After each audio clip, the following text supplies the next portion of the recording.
Hello everyone.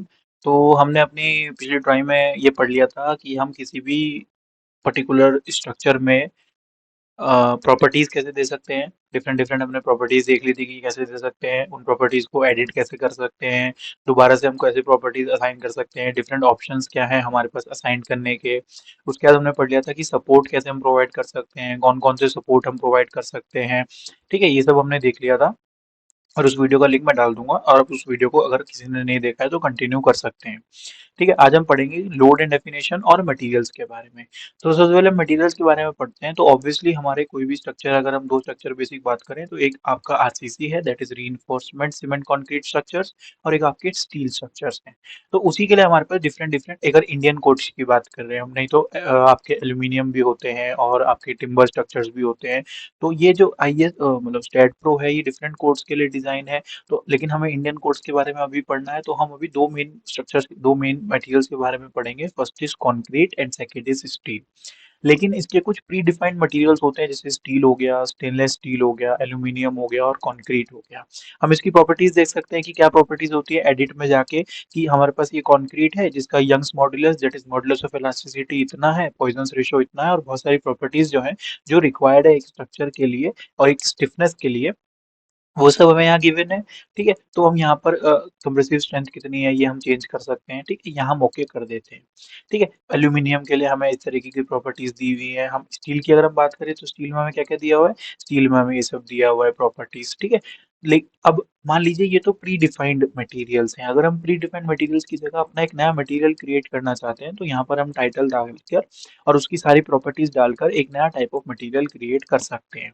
ठीक है, अब वो किस टाइप का मटेरियल होगा, वो कंक्रीट होगा, स्टील होगा, ये हम लिख सकते हैं, जिसमें सारी प्रॉपर्टीज हमने दी हैं, हमने स्पेसिफिक करी है, और उसके बाद हम उसको असाइन कर सकते हैं। ठीक है, तो यहाँ से हम नया मटेरियल डाल सकते हैं as per the properties that we required. ठीक है, और उसके बाद उसकी हम कंप्रेसिव स्ट्रेंथ भी डाल सकते हैं। बाकी चीजें हम जो पुराना प्री डिफाइंड कंक्रीट है, जो चीजें हमें नहीं पता है वो प्री डिफाइंड कंक्रीट से हम उठा सकते हैं, और जो चीजें हमें पता है वो हम इसके थ्रू डाल सकते हैं। ठीक है, तो ये हो गया। उसके बाद असाइन मेथड होता है कि सिलेक्टेड व्यूज में असाइन कर सकते हैं। असाइन टू व्यू मतलब सबको एक साथ असाइन कर सकते हैं, जैसे अभी असाइंड है। यूज कर्सर टू असाइन कर सकते हैं कि पर्टिकुलर बीम्स को असाइन करना है, सपोज इस बीम को, इन बीम्स को, इन बीम्स को असाइन करना है, तो हम assign use cursor to assign कर सकते हैं, या असाइन टू एडिट लिस्ट कर सकते हैं। ये डिफरेंट होता है एडिट लिस्ट। ठीक है, उसके बाद असाइन ऑप्शन दबा सकते हैं, और उसके बाद यहाँ हम डिफरेंट मटेरियल्स की प्रॉपर्टीज के बारे में देख सकते हैं कि किस तरीके से हमें प्रॉपर्टीज दी हुई है, जैसे ये सब प्रॉपर्टीज हो गई। ठीक है, अब आ जाता है लोड एंड डेफिनेशन। तो लोड एंड डेफिनेशन में अगर हम बात करें तो हमें क्या होता है कि हमें डिफरेंट टाइप्स के लोड जो है किसी स्ट्रक्चर में देने होते हैं। जैसे डेड लोड हो गया, लाइव लोड हो गया, विंड लोड हो गया, अर्थक्वेक लोड हो गया, या डिफरेंट तरीके के लोड्स हो गए। उसके बाद हम उनके लोड कॉम्बिनेशंस देते हैं, और जो लोड कॉम्बिनेशंस होते हैं उनकी हेल्प से हम उस स्ट्रक्चर पे आने वाले रिएक्शंस, मूवमेंट्स, या जो भी हमें रिजल्टेंट चाहिए वो हम कैलकुलेट कर लेते हैं, और उसके बेसिस पे हम फर्दर अपना स्ट्रक्चर डिजाइन करते हैं। तो क्या होता है कि सिंपल जो लोड केसेस होते हैं उनमें लोड केसेस डिटेल हो गई, ये लोड केस डिटेल हो गई, इसमें हम सिंपल ऐड करते हैं। ठीक है, प्राइमरी लोड हमें कौन सा ऐड करना है, सपोज डेड लोड ऐड करना है, यहाँ हम उसका नाम लिख सकते हैं। कितने लोड ऐड करने हैं, वन ऐड करने हैं, टू ऐड करने हैं, उस तरीके के हो जाएगा। मान लीजिए हमें वन ही ऐड करना है, लोड केस वन। ये हमारा कौन सा है, सपोज ये हमारा डेड लोड है। ठीक है, हम इसको ऐड कर सकते हैं। तो यहाँ पर हमारा क्या हो गया, डेड लोड ऐड हो गया।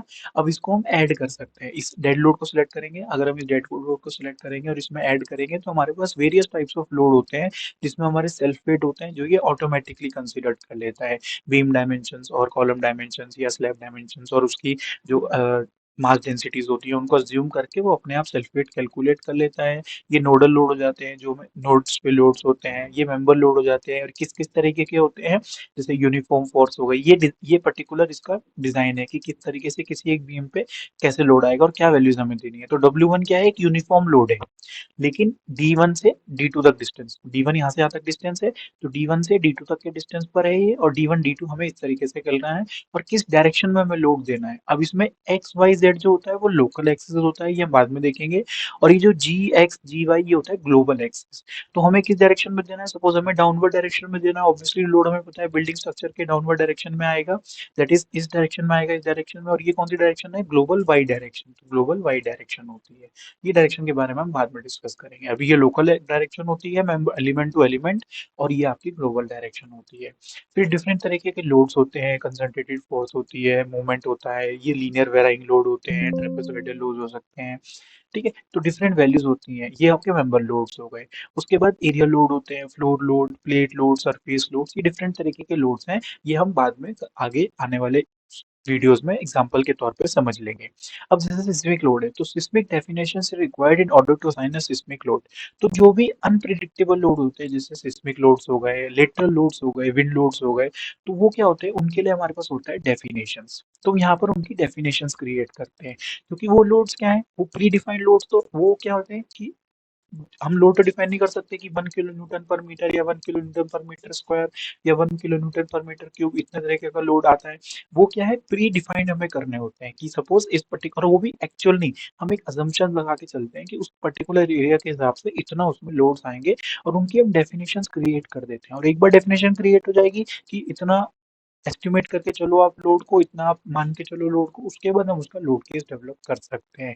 डायरेक्टली हम लोड केस डेवलप नहीं कर सकते, हमें जो अनप्रिडिक्टेबल लोड होते हैं, जैसे विंड लोड या अर्थक्वेक लोड, उसकी हमें डेफिनेशन देनी होती है, और उसके बाद हम उसका लोड केस क्रिएट कर सकते हैं। ये हम आने वाले वीडियोस में एग्जांपल के तौर पे समझ लेंगे। उसके बाद होता है एनवेलप्स। एनवेलप्स क्या होता है, एनवेलप्स एक तरह से क्या होता है, लोड का कॉम्बिनेशंस बनाता है अलग अलग तरीके से। हम इसके बारे में भी डिटेल में आने वाली वीडियोस में समझ लेंगे। अभी हमने समझ लिया कि लोड केस कैसे बनाते हैं, कितने तरीके के लोड्स हुए, और हमने मटेरियल्स के बारे में पढ़ लिया, हमने डेफिनेशंस के बारे में पढ़ लिया। तो हमने आज दो टॉपिक इंपॉर्टेंट पढ़ लिए, लोड एंड डेफिनेशंस और मटेरियल्स। तो हमारा property, support, load and definition, material अभी के लिए खत्म हो गया है बेसिक आइडिया के लिए, और स्पेसिफिकेशन हम बाद में डील करेंगे। ठीक है, थैंक यू।